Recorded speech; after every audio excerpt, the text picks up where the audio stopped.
अस्सलामुअलैकुम। मोहम्मद अज़हर सदीक अपने programme math views के साथ हाजिर खिदमत है। 12 मार्च बरोज़ हफ्ता 2022 शाम 7 बजे आप ये प्रोग्राम देख रहे होंगे। हलचल तो आपके सामने है और उस पर गुफ्तगू अभी करते हैं, लेकिन पहले ज़रा मैं बात करनी है। और मैंने इस पर ट्वीट किया था तो वो ट्वीट बहुत इम्प्रेशन आया, लाइक हुआ, रीट्वीट हुआ।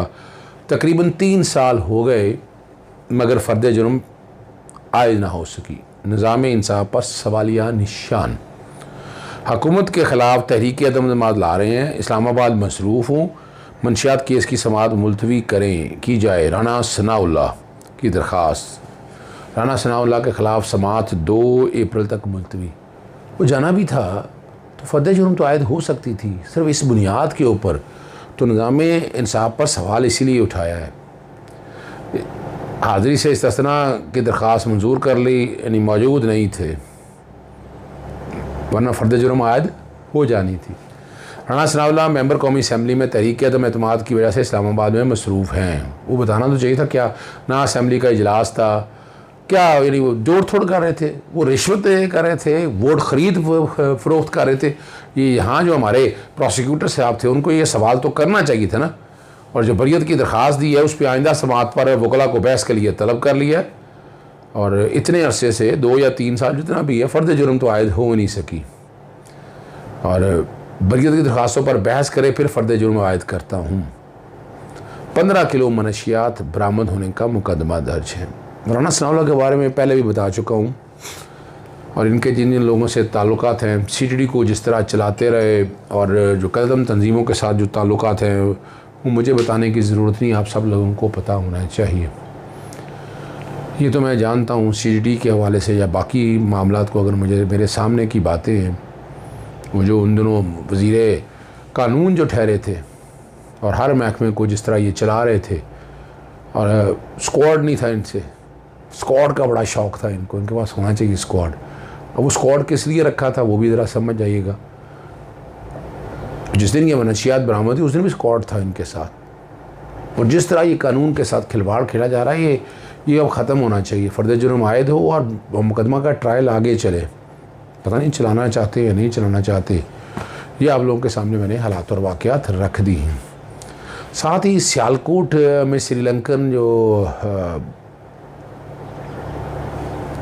मर गया था, कत्ल कर दिया था और जलाने का बड़ी पेशरफ्त हुई है। ये जेल ट्रायल हो रहा है। इस अदालत दहशतगर्दी अदालत ने 89 मुलज़मों पर फ़र्द जुर्म आयद कर दी है और टाइम देख लें, सिर्फ 14 मार्च को गवाहों के लिए तलब कर दिया। तमाम मुलज़मान ने फ़र्द जुर्म से इनकार किया। 2 चालान जमा कराए। अब 2 चालान क्यों जमा कराए, फ़र्क ज़रा समझाना है आपको। पहले चालान में 80 मुलज़मान को नामज़द किया गया और दूसरे चालान में 9 नाबालिग मुलज़मान को पेश किया गया है। यानी बालिग है उसकी सज़ा सख्त है और जो नाबालिग है वो जुवेनाइल कानून हमारा सामने आ जाता है, तो उसकी वजह से ये इशू चले आ रहे हैं। चलते हैं आगे। और ये जो मैंने आपसे अभी बात की थी, अलीम खान साहब पाकिस्तान तशरीफ़ ले आए, इस्लामाबाद के अंदर हैं और कोई हम बहुत ही अहम हुकूमती रहनुमाओं से मुलाकात उनकी होगी। और मैं आपको पहले ही बता चुका हूँ कि मामला तहरीक अदम एतमाद का तकरीबन डिफ्यूज़ हो गया हुआ है। वज़ीर आला पंजाब उस्मान बुज़दार की तब्दीली बहुत ज़रूरी नागुज़ीर है और अगला वज़ीर आला कौन होगा वो आपके सामने आ जाएगा। अलीम खान साहब लंदन में नवाज शरीफ से मिले हैं। उनके करीबी जो दोस्त हैं वो ये बताते हैं कि वो सेहत के लिए मिले थे, उनकी सेहत के हवाले से। और दूसरा उन्होंने देखना था कि वाकई नवाज शरीफ बीमार हैं। पता नहीं अब बात है या नहीं है, वो आपके सामने आ जाएगा क्या तरीक़ा कार है। उन्होंने भी बताया कोई सीट एडजस्टमेंट के हवाले से बात नहीं। एक ग्रुप ये बता रहा है कोई सीट एडजस्टमेंट के हवाले से बात नहीं, लेकिन एक दूसरा जो कह रहा है कि सीट एडजस्टमेंट या अगले हुकूमत में अगर आते हैं तो वज़ारत आला किसके पास होगी। पाकिस्तान मुस्लिम लीग नून नवाज शरीफ मैं आपको पहले बता चुका हूँ, वो भी सिर्फ शहबाज शरीफ को थोड़ा सा झूला देकर 2 महीने का तहरीक अदम एतमाद अगर कामयाब होती है वज़ीर-ए-आज़म बना के फ़ारिग कर देंगी और इनकी जगह ख़ुद आएंगे या मरीम नवाज़ आएगी। पंजाब के लिए राना सनाउल्लाह उन्होंने बहुत पहले का फाइनल करके रखा। हमजा को उन्होंने बिल्कुल नहीं लाना, ये प्रोग्राम रिकॉर्ड में रख लीजिएगा। मोहम्मद अजहर सिद्दीक आपको बड़ा वाज़ेह तौर पर ये बता रहा है आज। और MQM चौधरी शुजात हुसैन, चौधरी परवेज़ लाई, GDA और बाकी सियासी जमात, ये सारी एक पेज पे आने वाली हैं। और इन सब का फ़ैसला वक्त से पहले यही है। ये सीटों के कोई सीटों की एडजस्टमेंट है, कोई जो हलकों में फ़ंड की तकसीम है या वजारतों के मामलात है, उसमें कोई कॉम्प्रोमाइज़ हो चुका है इनका। तो बात सिर्फ रह जाएगी अब हुकूमती मेरे तक इतना है, सिर्फ 3 लोग हैं ऐसे जिन पे शक रह गया अब कि जो वफादारी बेच चुके हुए हैं। बाकी अगर जिन्होंने वो पैसे लिए भी हैं वोट तब्दील करने के लिए, वो भी अपने घोंसलों में वापस आ गए हैं। दूसरी तरफ 10 जो है ना अपोजिशन के, वो कुछ पाकिस्तान मुस्लिम लीग नून में से ज़्यादा है और पाकिस्तान पीपल्स पार्टी में कम है, वो हुकूमती बेंचों पर, यानी वो भी जैसे वोट डालने ही नहीं आएंगे। यूसुफ गिलानी का इलेक्शन आप लोगों के सामने, वो वोट डालने ही नहीं पहुंचेंगे।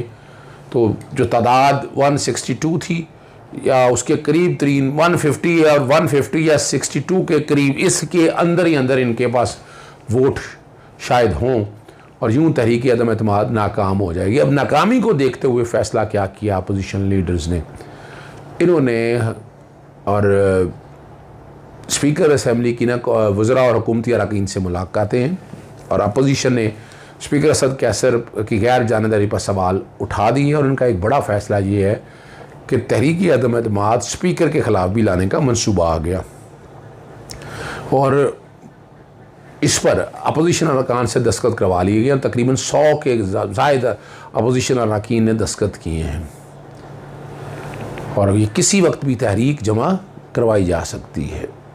स्पीकर मुसलसल हमारे अरकान को भी मुलाकात के लिए बुला रहे हैं और फ़ोन कर रहे हैं। स्पीकर के इस इक़दाम के ख़िलाफ़ अदम एतमाद ला रहे हैं कि वो जानबदार हो गए, गैर जानबदार नहीं रहे। और स्पीकर के ख़िलाफ़ तहरीक अदम एतमाद होगी तो वो कौमी असम्बली के इजलास की सदारत नहीं कर सकेंगे और वज़ीर के ख़िलाफ़ फिर तहरीक अदम एतमाद की तहरीक से मुतल्लिक़ इजलास की सदारत डिप्टी स्पीकर करेंगे। तो डिप्टी स्पीकर भी उतने ही ख़तरनाक हैं।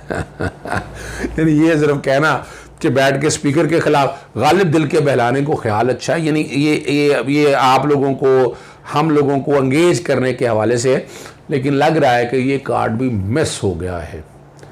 वज़ीर आज़म इमरान ख़ान, जैसे मैंने पहले भी कहा था, फिर दोहराता हूँ, 19 मार्च तक सारी चीज़ें सेटल हो जाएंगी और तहरीक अदम एतमाद नाकाम हो जाएगी और अल्टीमेटली फिर हालात अच्छे नहीं हैं। हालात अच्छे से मुराद ये है कि जिनको जो नरमियाँ मिली हुई थी वो नरमियाँ हो जाएंगी ख़त्म और बात बड़ी वाज़ेह तौर पर सामने आएगी। वज़ीर आज़म भी अपनी जो सियासी कमेटी है उनका बनीगाला में इजलास होगा या हो चुका है। चीफ है आमिर डोगर समेत दीगर अरकान असम्बली जो वज़ीर आज़म से मुलाकात करेंगे और तहरीक अदम एतमाद पर गुफ्तगू होगी। किसी एक ने मुझसे पूछा, आज एक खाना था, कुछ हमारे जर्नलिस्ट हैं उनसे, तो उसमें को बहुत सी गुफ्तगू हुई। मुझसे उन्होंने पूछा इस हवाले से कि वज़ीर आज़म या पाकिस्तान तहरीक इंसाफ क्या अपनी पोजीशन बेहतर बना पाई है। मैंने बताया कि पाकिस्तान पीपल्स पार्टी, आसिफ अली ज़रदारी साहब, ये बाकी मादा पीरियड में हुकूमत संभालने के लिए तैयार नहीं है। वो साथ तो देंगे, पाकिस्तान मुस्लिम लीग नून आके हुकूमत करे और वो 6 महीनों में गंदी हो जाएगी। मतलब उनके पास, किसी के पास रोड मैप नहीं है, कैसे महंगाई ख़त्म करेंगे, पैसे पेट्रोलियम की कीमतें कम करेंगे, बिजली दे, ये सारी चीज़ें, ये बहुत नामुमकिन सा बात है। हालात और वाक़यात ऐसे नहीं हैं। अगला झगड़ा मैं आपको पहले बता चुका हूँ, वो अगले लीडर की बात हो रही है कि अगला लीडर जो है वो कौन होगा, अगला लीडर कौन होगा, ठीक है ना जी। अगले लीडर ऑफ द हाउस, वज़ारत उज़्मा जो है वो पाकिस्तान मुस्लिम लीग नून लेगी, पाकिस्तान पीपल्स पार्टी लेगी या मौलाना फजलुर रहमान। मौलाना फजलुर रहमान बहुत तेज़ी से इसके उम्मीदवार हैं। मौलाना फजलुर रहमान बहुत उम्मीदवार हैं इसके, मिलती है या नहीं मिलती ये अलग बात है।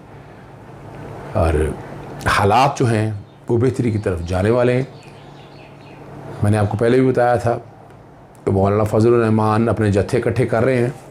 अब तहरीक अदम एतमाद नाकामी की सूरत में अगला स्टेप जो होगा वो हंगामा आराई की तरफ जाएगा, लॉ एंड ऑर्डर ख़राब करने की कोशिश करेंगे।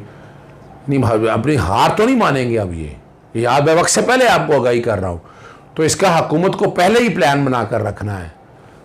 अंसारुल इस्लाम के अगेंस्ट उनके पास रेमेडी है, आर्टिकल 254 है जिसके साथ मलेशिया आप रख नहीं सकते।